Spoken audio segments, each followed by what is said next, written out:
So you've heard about my favorite dry downs. Let's talk about my top 10 favorite openings in fragrances.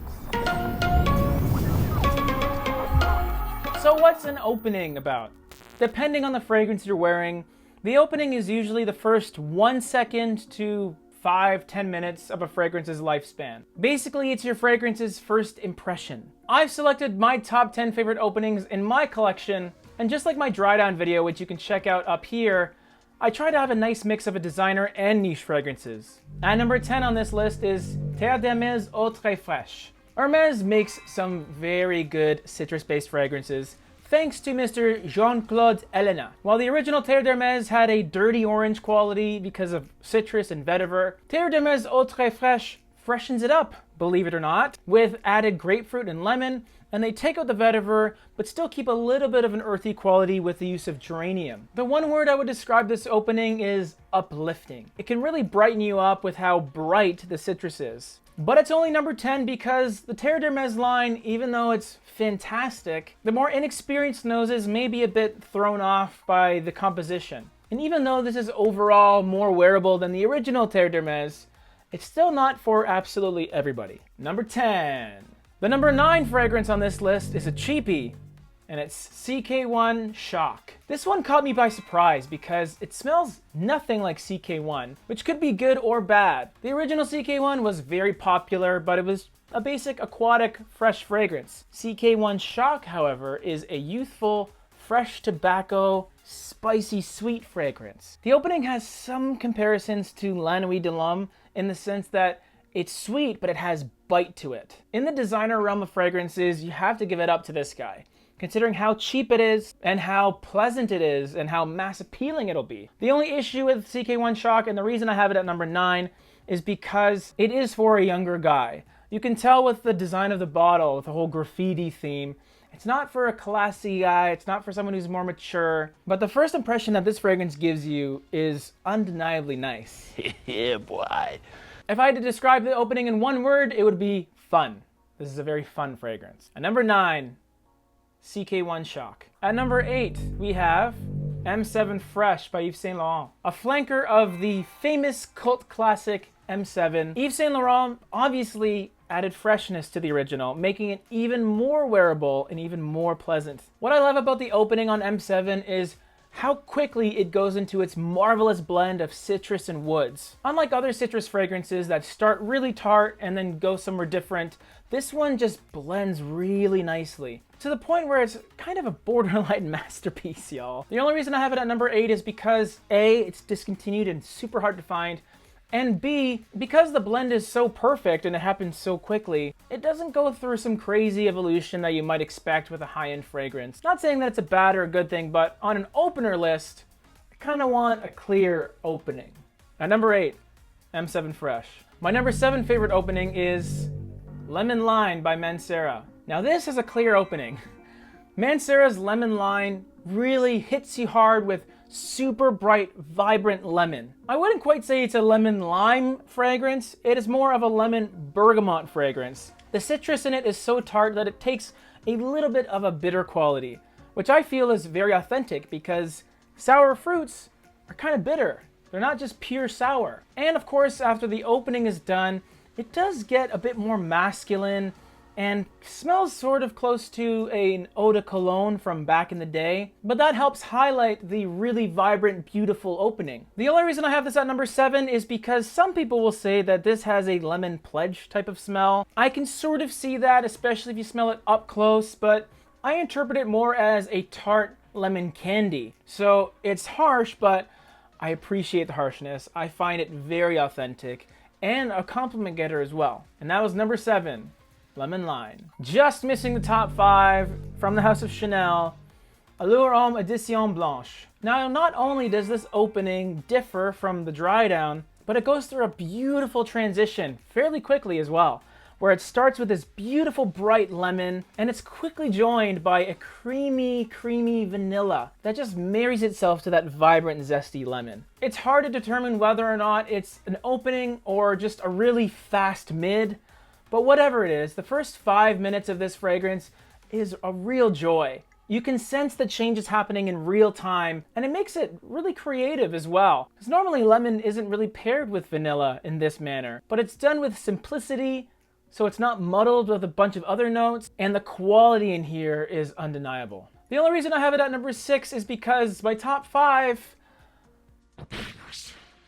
At number 6, this guy. My number 5 favorite opening, oh boy, Valentino UOMO ACQUA.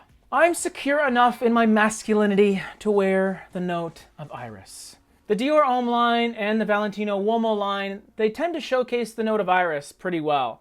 Iris can sometimes smell fairly effeminate, because not only is it floral, but it smells a bit like makeup. And men usually don't wear makeup. Usually.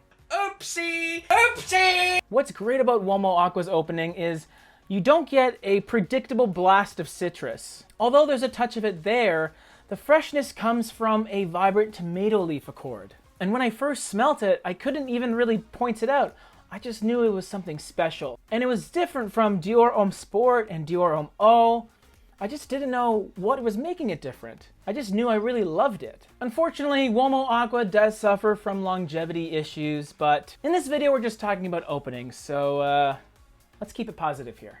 At number 5, UOMO ACQUA. The number 4 favorite opening in my collection belongs to Bois d'Argent from Christian Dior. Someone asked me if I could make a top 5 iris fragrance video once. Spoiler alert, this would be number 1. Although iris isn't the main focus in this fragrance, it's more about the really natural, smooth woods. Smelling the opening of this fragrance paints a picture in my head of a beautiful meadow with a woodworker shaving off layers of bark, sawdust in the air, flowers in the background. It just smells magical and artistic and very, very authentic. There's nothing damp or muddy about this fragrance. It is a clean, clear, smooth wood with sandalwood and a little bit of cedar as well. That just really blows my mind when I smell it. It's very, very well done. It's also nice because it's a perfectly unisex fragrance. Its creativity doesn't push it in one direction or the other.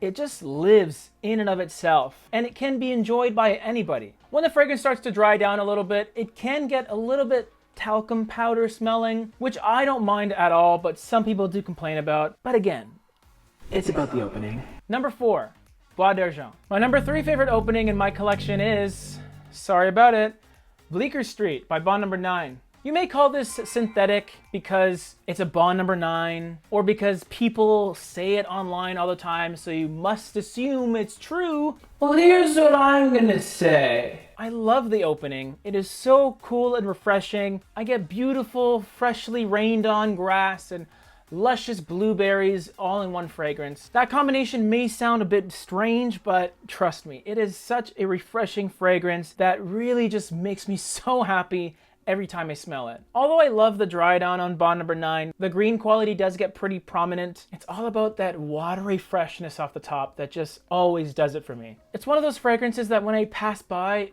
I'll just do a spray so I can experience that opening, and really makes me happy. Yeah. But not quite as happy as the way number 2 and 1 make me feel. At number 3, Bleecker Street. The number 2 favorite opening in my collection is MANDORLO di Sicilia by ACQUA da PARMA. This was my first official royal rush, guys. Look how far we've come! Being a part of the Blue Mediterranean line from ACQUA da PARMA, you can definitely expect beautiful freshness. But what's especially beautiful about MANDORLO di Sicilia is its lovely almond accord that gives it a cream soda type of feel. Some people say it smells more like root beer, but I get natural cream soda. The pale beige colored one, not the bright obnoxious pink one. I truly put my opinion to the test because I sprayed this in my room and asked what my nephew thought it smelled like. And the first thing he said was cream soda. So there you go. The reason it's not number 1 is just because it's a fragrance you'll be tempted to wear when it's hot outside, but it is pretty sweet. So there may be a chance that you can wear it in the wrong conditions and you won't enjoy it quite as much. But when the temperature's right, this stuff shines. It has a sparkly quality. It almost smells like it's carbonated when you wear it. Really magical stuff that if you happen to see it as you're passing by in one of those big box stores, give it a try. And number 2, MANDORLO di Sicilia. And my number 1 favorite opening in my entire collection has to go to TOUKKA by House of Matriarch.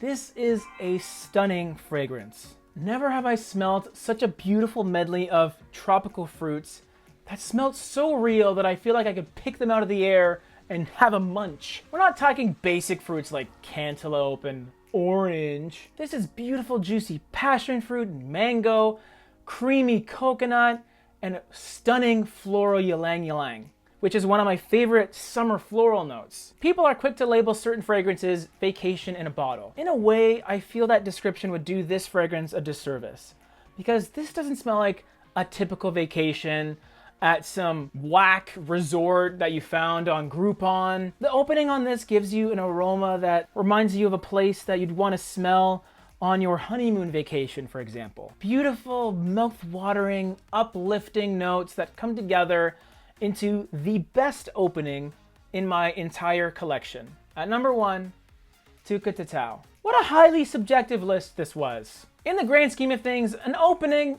isn't totally important because it makes up such a small portion of a fragrance's total lifespan. But at the same time, it's also the first impression. And a lot of people, they just concern themselves with the first impression. They're not going to give a fragrance thorough testing before they buy it. So knowing you guys, you're probably gonna see some of these fragrances at the store and give them a quick sniff just so you can get that opening. But check out the mid and the dry down as well. And all this stuff here has simply been my opinion. You get your own. Now, you guys want to check out my cute little cards? If you have yet to see my top 10 dry down video, it's right over here. And there's more videos here and here if you want to check those out. Peace.